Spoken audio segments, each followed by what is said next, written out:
बिस्मिल्लाहिर्रहमानिर्रहीम। अस्सलाम वालेकुम। कैसे हैं आप सब लोग? उम्मीद करती हूँ ठीक ठाक होंगे, खुशबाश होंगे, खैरियत से होंगे। आज हम आपके लिए एक स्वीट डिश की रेसिपी लेकर आए हैं। तो चलिए शुरू करते हैं आज की रेसिपी।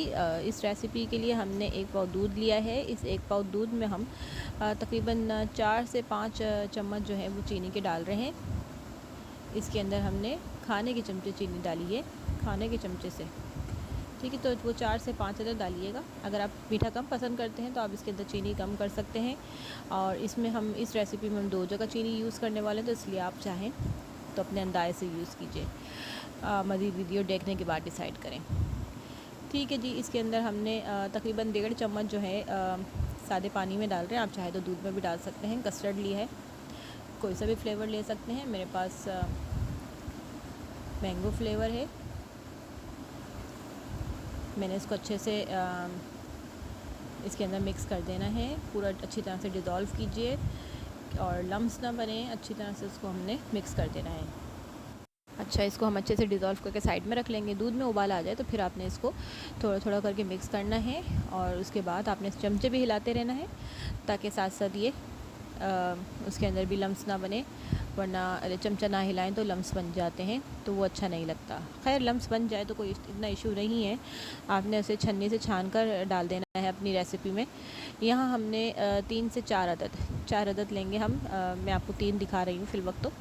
और हमने ब्रेड स्लाइस लिए हैं। ब्रेड स्लाइस के हमने कॉर्नर्स काट लिए हैं। ये मैंने 3 चमचे जो है क्रीम ली है, मिल्क पैक क्रीम। आप चाहें तो घर की ताज़ा क्रीम जो दूध से निकलती है वो ले सकते हैं। इसके अलावा आप पैकेट की क्रीम ले सकते हैं, ठीक है। इसके अंदर मैं मज़ीद चीनी डाल रही हूँ और ये भी मैंने 3 चमचे डाली है। 1 पाव दूध के लिहाज से अगर आपको ज़्यादा मीठा लगे तो आप इसको कम कर सकते हैं।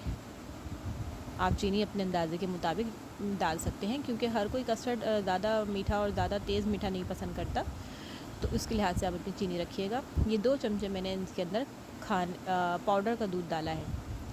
पाउडर मिल्क होता है, full cream milk powder form में जो आता है, आप उसको वो डालिए।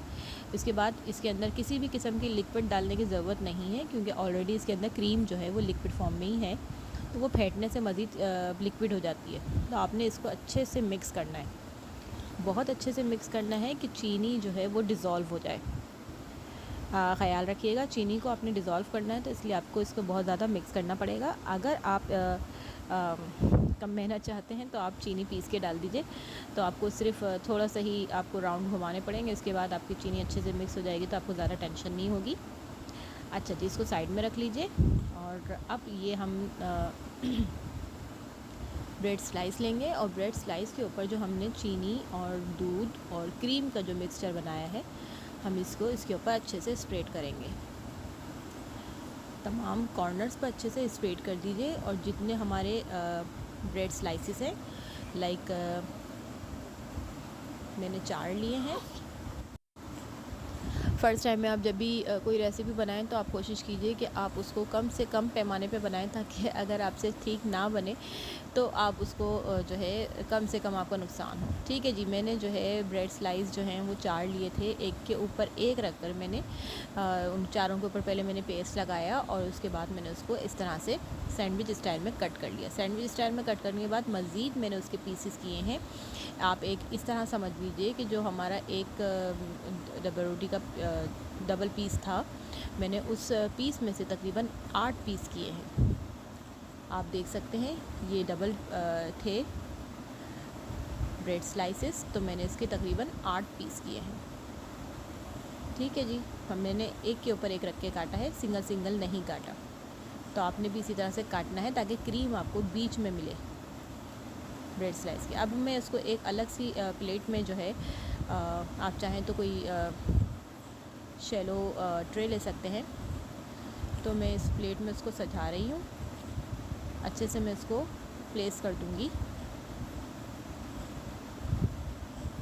प्रॉपर स्पेस बना दीजिए ताकि आप जब इसके अंदर अपना तैयार शुदा कस्टर्ड डालें तो वो सब पर कवर कर ले।